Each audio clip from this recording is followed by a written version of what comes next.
जय श्री कृष्ण। अहम ही सर्वयज्ञानां भोक्ता च प्रभु एव च न तु माम अभिजानन्ति तत्वेन अतः च्यवन्ति ते। मैं ही समस्त यज्ञों का एकमात्र भोक्ता तथा स्वामी हूँ। अतः जो लोग मेरे वास्तविक दिव्य स्वभाव को नहीं पहचान पाते वे नीचे गिर जाते हैं।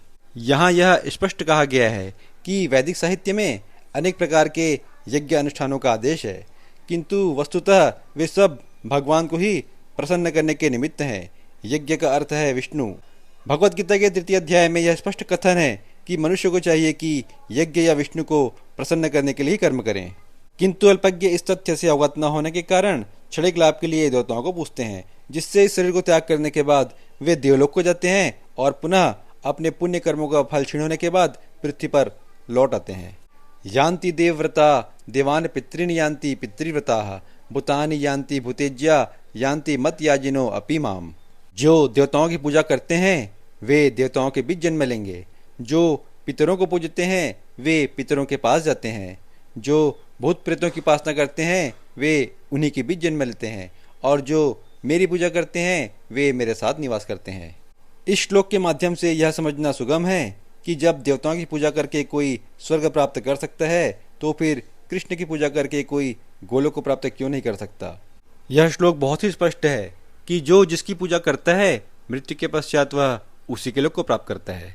पत्रम पुष्पम फलम तोयम यो मे भक्तिया प्रयच्छति तत् अहम भक्ति उपहृतम अष्टनामि प्रयतात्मनः।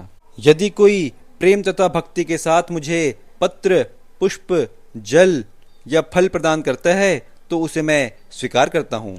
भगवान कृष्ण की भक्ति प्राप्त करने की विधि इतनी सरल है कि निर्धन से निर्धन व्यक्ति भी इसकी योग्यता रखता है। यह विधि इतनी सरल है कि यदि कोई प्रेम पूर्वक एक तुलसी की पत्ती, थोड़ा सा जल या फल ही भगवान को अर्पित कर दे तो भगवान उसे सहर्ष स्वीकार करते हैं।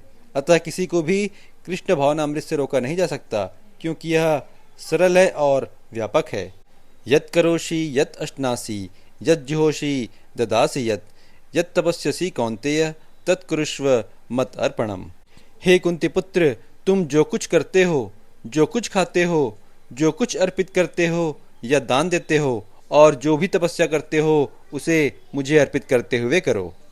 इस प्रकार यह प्रत्येक व्यक्ति का कर्तव्य है कि अपने जीवन को इस प्रकार ढाले कि वह किसी भी दशा में कृष्ण को भूल न सके।